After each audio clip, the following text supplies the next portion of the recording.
कोणाकोणाला आवडते आलूचे आणि साबुदाण्याचे पापड? सगळेलेच आवडते, मला माहित आहे ना. आणि माया पोट्याले तर असे आवडले का हे मस्त भक भक खाऊन राहिलं, आणि खाल्ल्यावर मला सांगूनही राहिलं का चांगले झाले म्हणून.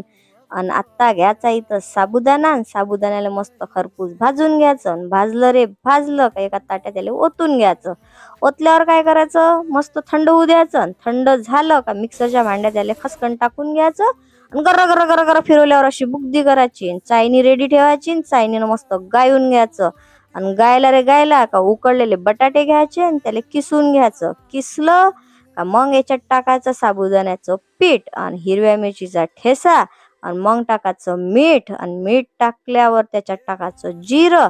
आणि आता याला चांगलं भिजून घ्यायचं, पटकन भिजल्या जाते, आणि असा भिजल्याबरोबर गोया होते. आता काय करायचं, पाणी घ्यायचं आणि त्याला उकळायला ठेवायचं, आणि त्याच्यावर ठेवायची एक चायनी, आणि त्याच्यावर ह्या गोया ठेवायचा, त्याच्यावर झाकून ठेवायचं 10 मिनिटासाठी. वाफ पा कशी आली. आता काय करायचं, एक कागद घ्यायचा, त्याच्यावर ह्या गोया ठेवायचा, आणि त्याच्यावर अजून एक कागद ठेवायचा, आणि पापडाची मशीन असन तर यानं पटकन असा पापड होते रेडी. आणि हा उंडा लय वेळपर्यंत तसाच चांगला राहते, आणि मस्त झाला आमचा पापड रेडी.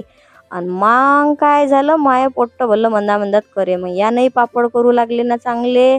आम्ही दोघा मायलेकानं मस्त पापड केले, आणि एवढे सारे पापड झाले, आणि याले 4-5 दिवस उन्हात ठेवले. आणि आता तळून पण दाखवतो, तुम्हाला विश्वासच बसत नाही ना. पांढरा शुभ्र असा पापड रेडी झाला. करा मग तुम्ही पण.